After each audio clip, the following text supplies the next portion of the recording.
ओम नमो भगवते वासुदेवाय।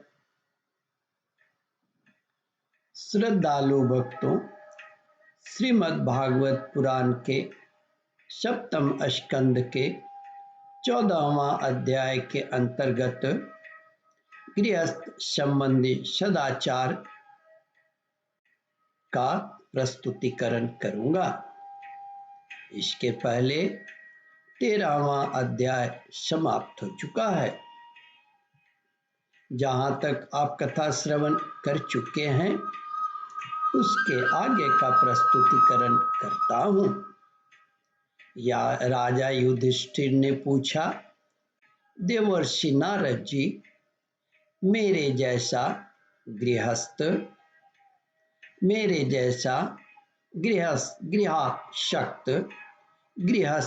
बिना विशेष परिश्रम के इस पद को किस साधन से प्राप्त कर सकता है? आप कृपा करके मुझे बतलाइए। श्री नारद जी कहते हैं, महाराज युधिष्ठिर, मनुष्य गृहस्थाश्रम में रहे और गृहस्थ धर्म के अनुसार सब काम करे, परंतु उन्हें भगवान के प्रति समर्पित कर दे और बड़े बड़े संत महात्माओं की सेवा भी करे। अवकाश के अनुसार विरक्त पुरुषों में निवास करे और बार बार श्रद्धा पूर्वक भगवान के अवतारों की लीला सुधा का पान करता रहे।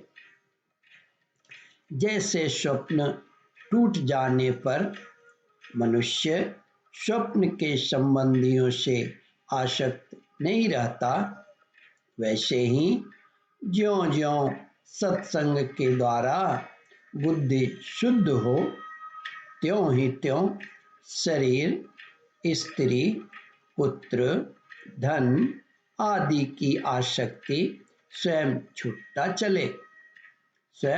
छोड़ता चले, क्योंकि एक न एक दिन ये छूटने वाले ही हैं। बुद्धिमान पुरुष को आवश्यकता के अनुसार ही घर और शरीर की सेवा करनी चाहिए, अधिक नहीं। भीतर से विरक्त रहे और बाहर से रागी के समान लोगों में साधारण मनुष्य जैसा ही व्यवहार करता रहे।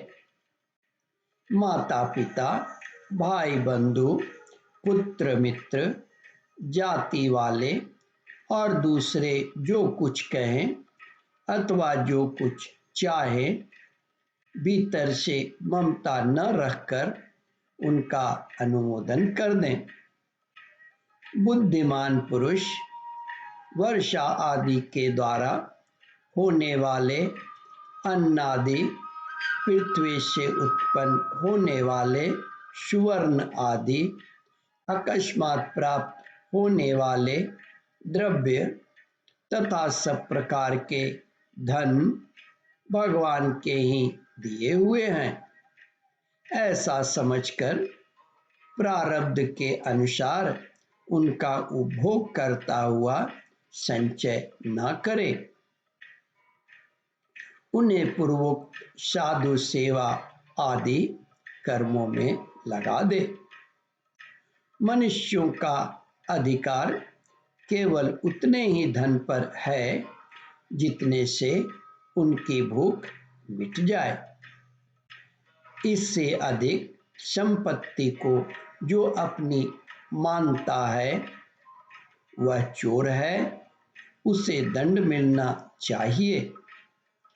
हरिण, ऊंट, गधा, बंदर, चूहा, सरीसृप, रेंगने वाले जानवर को सरीसृप कहते हैं, रेंगने वाले प्राणी को सरीसृप कहते हैं, पक्षी और मक्खी आदि को अपने पुत्र के समान ही समझे।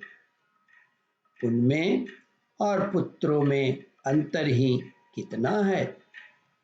गृहस्थ मनुष्यों को भी धर्म, अर्थ और काम के लिए बहुत कष्ट नहीं उठाना चाहिए, बल्कि देश, काल और प्रारब्ध के अनुसार जो कुछ मिल जाए उसी से संतोष करना चाहिए।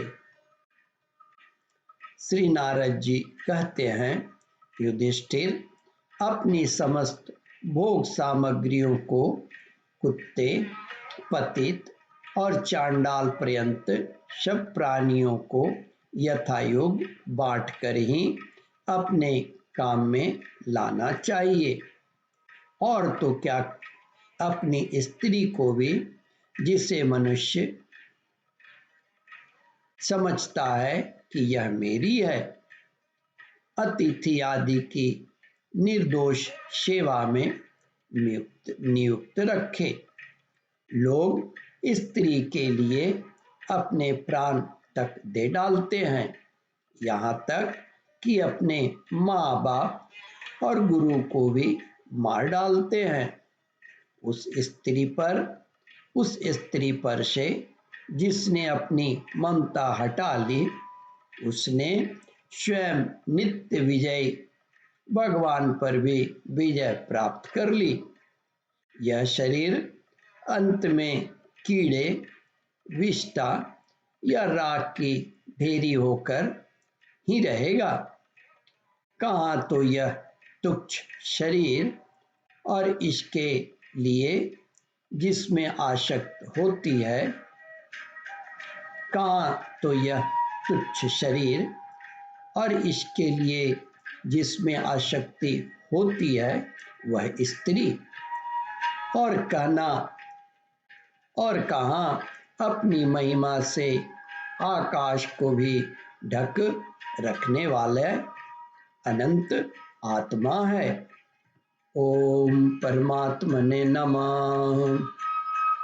श्रद्धालु भक्तों, इस कथा को ध्यानपूर्वक श्रवण, मनन और इसका चिंतन करें। इस कथामृत का रसास्वादन अपने बंधु बांधवों को भी करावे। इस वीडियो को शेयर और सब्सक्राइब करें। ओम परमात्मने नमः।